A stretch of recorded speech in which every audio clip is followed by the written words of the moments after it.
Here's the reading of pages 141 to 147. A look back and a leap forward. We've barely begun our human odyssey, and already we've trekked across thousands of years and miles. Let's catch our breath and think about our journey so far. A quick look back over a very long time. We started this journey in the time we call prehistory, that long period before human beings could write. Prehistoric times lasted for many thousands of years, perhaps more than 1 million. People had to get by in harsh conditions. They lived in caves, cliffs, tents, or other crude shelters. They shared a dangerous world with all sorts of wild animals: bison, mammoths, giant deer, lions, bears, saber-toothed tigers. They fashioned crude tools out of a variety of materials, especially stone. That's why we call this long ago era the Stone Age. For the most part, Stone Age people were nomads, wandering from place to place in search of food. The men hunted woolly mammoths, deer, horses, and other animals. The women and children often gathered berries, roots, or nuts. Over time, bands of hunter-gatherers began to organize their wanderings according to the seasonal patterns. They learned when fish were most plentiful in rivers and when fruits would ripen in different areas. The rhythms of nature drew them to certain locations at the same time every year. Then, in the centuries before 6500 BC, a huge change slowly began to take place. Humans learned, little by little, to control their physical environment. They learned they didn't have to always be on the move. If they used sharp pointed digging sticks, they could break the ground and plant seeds.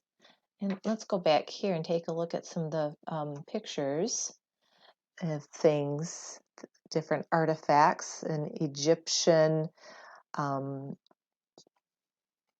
scarab beetle ornament, a dragon shaped jade ornament from China, Chinese jade carving of a monster's face, alabaster portrait of King Tut, and a carving of a Sumerian princess, and then a seal from an Indus Valley.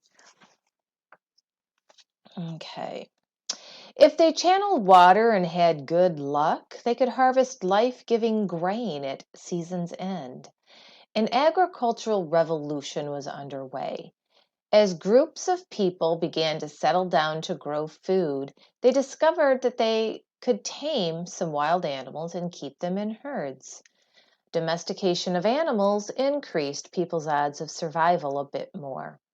By keeping a small herd of goats, sheep, or cattle, people could be sure of having meat close at hand. Civilization at last. With people settling down and producing their own food, the stage was set for one of the most important changes in all of history, the development of civilization. As we learned, civilization existed only when three things were true about how many people living together in one area. They had a surplus of food. People gradually got better at planting and growing crops. They invented plows, spades, and hoes to improve agriculture.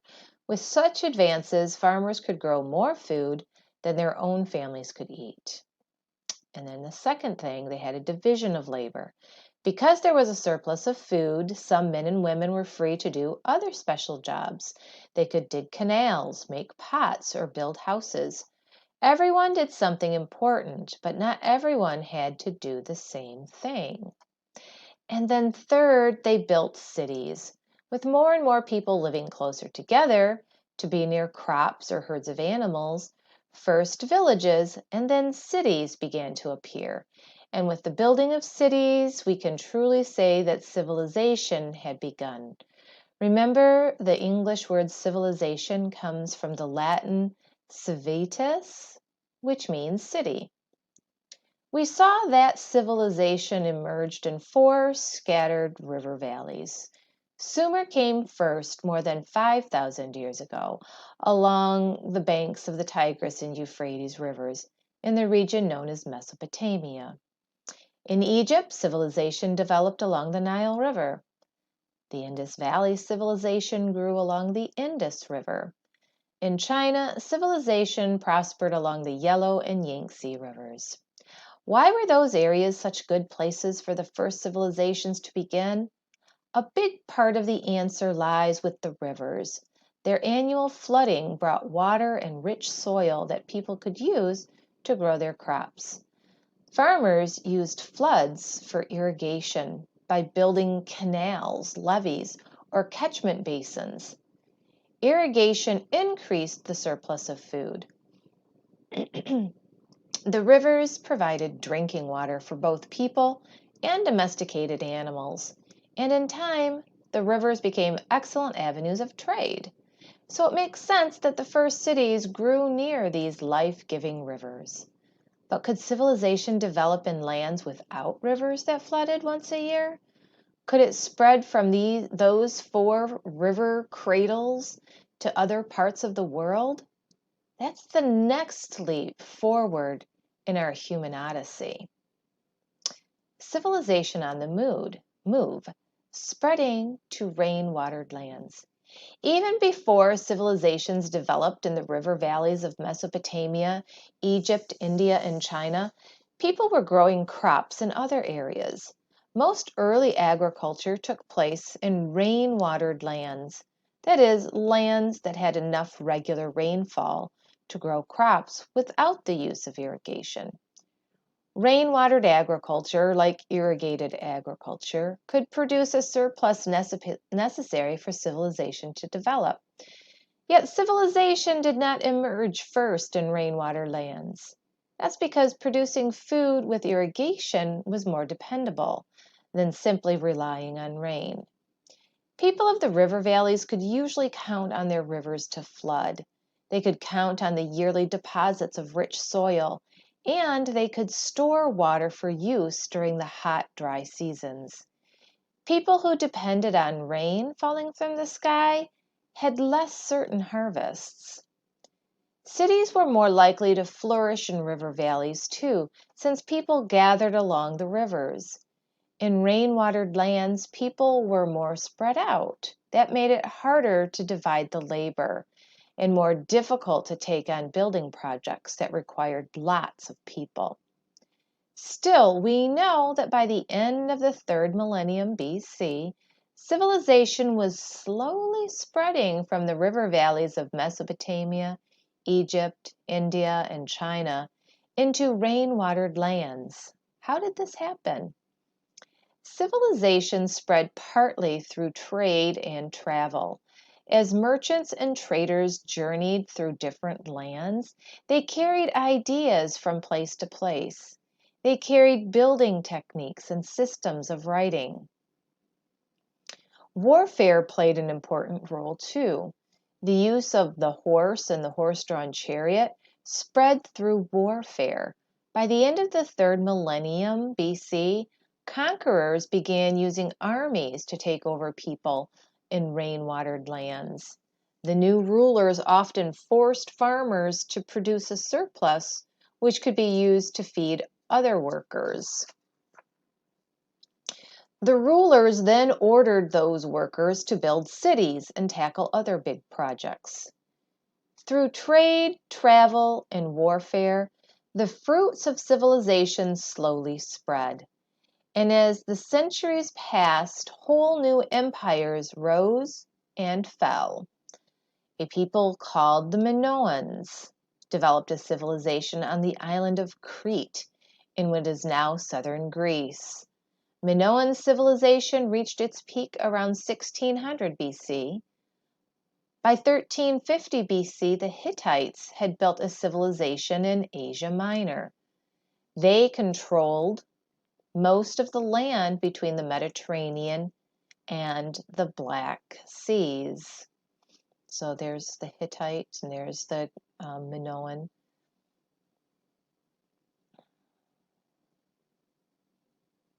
By 1300 BC, the Assyrians had built yet another empire in northern Mesopotamia. And still later, a people called the Persians managed to put together a mighty empire that stretched across the Middle East and into Asia. By then, it was 525 BC.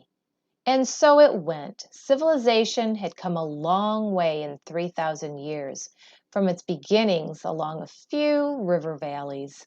In time, it would take new forms and spread much farther still. The many forms and fruits of civilization.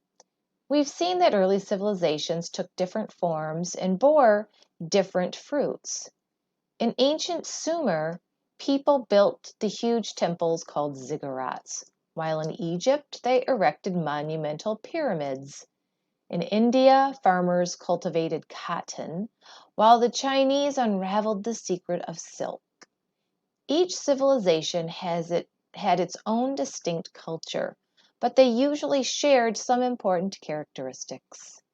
Each developed some form of writing: cuneiform in Sumer, hieroglyphics in Egypt, characters in China, and a mysterious picture symbols of the Indus Valley that scholars have yet to decipher. Each developed noteworthy architecture, whether ziggurats, pyramids, or walled cities, and each developed religious beliefs tied to nature. For the people of these early civilizations, the world was filled with gods, goddesses, and spirits, both good and evil. People looked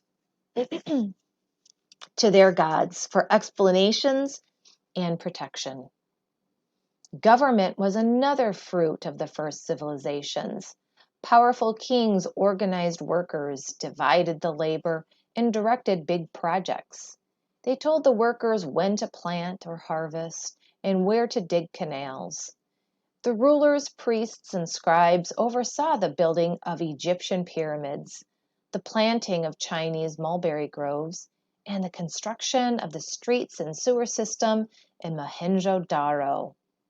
Each civilization had its own set of laws, such as the famous Code of Hammurabi. Sometimes ancient laws were harsh, but they were nonetheless important steps forward. As cities grew and empires spread, more and more people were coming into contact with each other. The rulers and their governments used laws to control and protect those people. They used armies to enforce their laws and their will. Rulers also held onto power by appealing to religious beliefs. They often claimed special knowledge of the gods or to be the gods' representatives on earth. Sometimes they even claimed to be the descendant from the gods or to be part god themselves. These claims caused people to respect and fear their rulers. As time went on and the fruits of civilization became more plentiful, people had more time to think about their gods, religion, and the meaning of life.